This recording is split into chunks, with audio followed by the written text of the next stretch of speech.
In this section, we will talk about ratios, percents, and multiplying and dividing real numbers. A ratio can be used to compare two quantities. For example, let's say that a person has 6 cats and 2 dogs. So let me do a quick illustration of that. We have 1, 2, 3, 4, 5, 6 cats, and we have 2 dogs. So the ratio of cats to dogs, now notice it's cats to dogs, so whatever comes first will go on the numerator. The ratio of cats to dogs is 6 to 2. And if you reduce that, that'll give you 3 to 1. What this tells you is that for every 3 cats, there is 1 dog. And we can see that for every 3 cats, there is 1 dog. If you have 6 cats and 2 dogs, that means for every 3 cats, there is 1 dog. And that's what this ratio says. We can also say that there are 3 times as many cats as there are dogs, which makes sense. If there are 2 cats and 6 dogs, then there are 3 times as many cats as there are dogs. Now a unit ratio is written as A equals B, or A over B, where this is always true, where the denominator B is always equal to 1. Okay, so for example, in this case, if you have 6 over 2, and we want to write that as a unit ratio, the phrase unit ratio refers to a ratio where the denominator is 1. So we will always divide by the denominator to get a unit ratio. And in this case, that'll be 3 over 1. In other words, for every 3 cats, there is 1 dog. Other examples are gas costs $2.69 per gallon. So that's $2.69 per 1 gallon. The denominator in unit ratios is always equal to 1. Bananas cost 59 cents per pound. So 59 cents per 1 pound. So the denominator, once again, is 1 in unit ratios. Here's an example. In 2013, the average annual charge for tuition and fees was $8,070 at 4-year colleges and $2,792 at 2-year colleges. And these are true numbers from the year 2013. Find the unit ratio of the average annual charge at a public 4-year college to the average public charge at a 2-year college. Well, first of all, let's set up a ratio. In the ratio, the 4-year colleges are first, which means that will be our numerator. The 2-year colleges are second, that'll be our denominator, which is 2,792. But in this case, we want the unit ratio. To get the unit ratio, the denominator has to be 1. So to write something as a unit ratio, we will always divide both the numerator and denominator by whatever the denominator is, since you want the denominator to be 1. So this will give you 1, and if you take 8070 divided by 2792, on the next slide we can see that this equals to 2.89.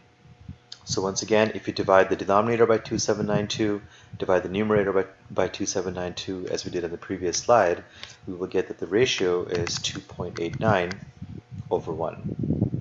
Now what does this mean? This means that the tuition at 4-year colleges is about 2.89 times as much as the tuition at a 2-year college. Here's another example. The median sales price of existing homes and median incomes are shown below. So this is the price of a home, and this is the median income in the Northeast. We want to find the unit ratio of the median sale price of existing homes in the Northeast to the median income. So we want to find the ratio of the median price home to the median income in the Northeast.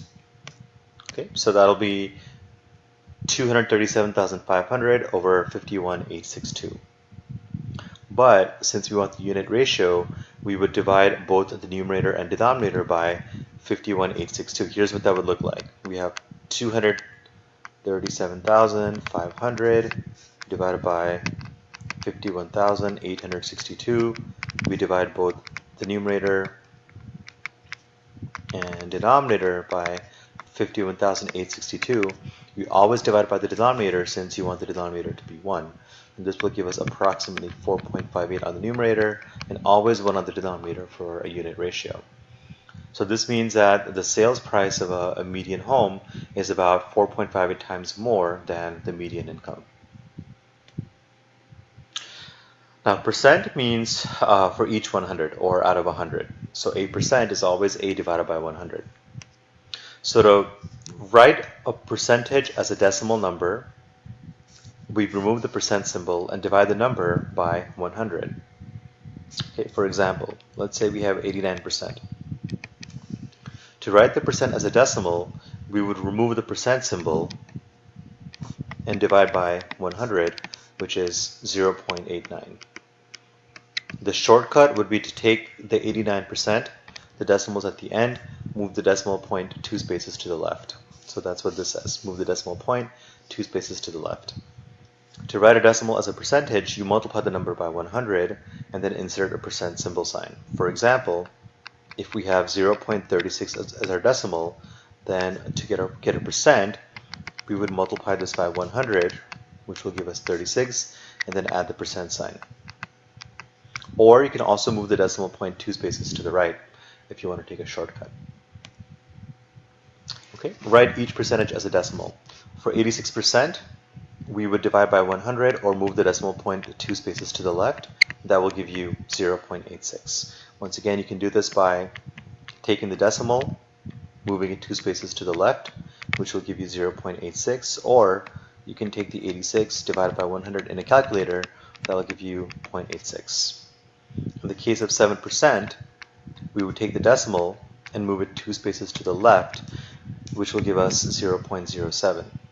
If you don't like that method, take the 7, divide that by 100, remove the decimal, and this will also give you 0.07. So 7% in decimal form is 0.07. To convert a decimal to a percent, we would multiply this by 100 or simply move the decimal point 2 spaces to the right. Either way, this will give you 12.5%. Okay, so you can either multiply by 100 or the shortcut is moving the decimal point 2 spaces to the right, which will give you 12.5%. Okay, so to go from a percent to a decimal, divide by 100. To go from a decimal to a percent, multiply by 100. Approximately 25% of computers, electronics, and appliances were purchased online in 2013. Use a proportion to describe the situation. Well, to write 25% as a proportion, we remove the percent symbol and divide by 100, or you move the decimal point 2 spaces to the left. So let's do this both ways. If you divide by 100, you will get 0.25. If you take the decimal point, move it 2 spaces to the left, the decimal point ends up here, which is again 0.25. Sorry, this should be 0.25, not 0.025. Now, to find the percentage of a quantity, the word of always means multiplication. So in mathematics, when you see the word of, the operation is multiplication. To find the percentage of a quantity, multiply the decimal form of the percentage and the quantity. So once again, the word of refers to multiplication. For example, a person buys a Fender American guitar for $1,500. If the sales tax is 7%, how much of the money is sales tax? Well, we want to find out what is 7% of 1,500. So we want to find out what is 7% of 1,500 since we want a sales tax of 7% of the total amount. So if you look at the solution, we have the word of means multiplication. So we have 7%, which is 0.07 in decimal form, times the total 1,500, which is 105. So the sales tax is $105. Second example is at University of Oregon, 6.5% of the word of means multiplication, 20,808 undergraduates were psychology majors. How many psychology majors were there? Well, we want 6.5% of 20,808. So first we convert 6.5% into a decimal. So we divide this, you can do this by dividing by 100 or move the decimal point 2 spaces to the left. Either way, we get 0.065. The word of means multiplication. So if you multiply 0.065 times 2808, this will give you 1352.52, so approximately 1,353 psychology majors. So remember, the word of means multiplication. Now here are some rules of multiplication. A negative number times a negative number is always a positive. A positive times a negative or negative times a positive is always a negative. It doesn't matter which number is bigger. And positive times a negative or negative times a positive is always a negative number. Here's some examples. 7 times negative 4, we have a positive times a negative. This will give you a negative 28. Negative 0.2 times 0.3. We have a negative times a positive, which will give us negative 0.06. Negative 5 times negative 6. We have a negative times a negative, which will give you a positive 30. Now, when you multiply fractions, remember you do not need a common denominator. Let's take our signs first. We have a negative times a negative, which is going to be a positive. Then you multiply the numerators. 3 times 5 is 15. Multiply the denominators. 2 times 7 is 14. So our result is just 15 over 14.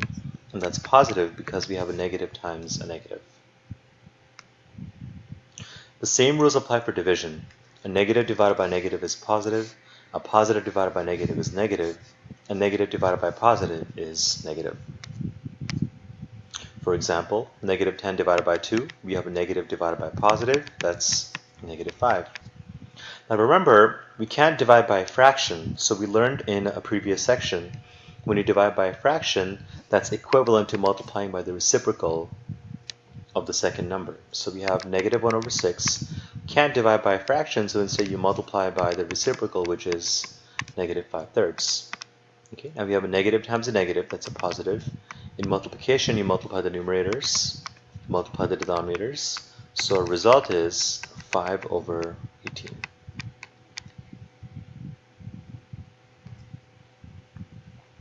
If b is not equal to 0, because remember we can't divide by 0, then negative a over b is equivalent to a over negative b, which is equivalent to negative a over b. What this is saying is, if you have a negative sign in anywhere in a fraction, you can move the negative sign to the numerator, to the denominator, or to the middle. They're all equivalent. For example, if you have negative 2 over 3, that's equivalent to 2 over negative 3, which is equivalent to negative 2/3. Usually, we put the negative sign in front of the fraction. So this is going to be the most commonly used form. That's it. If you have any questions, please make sure you bring them up in class.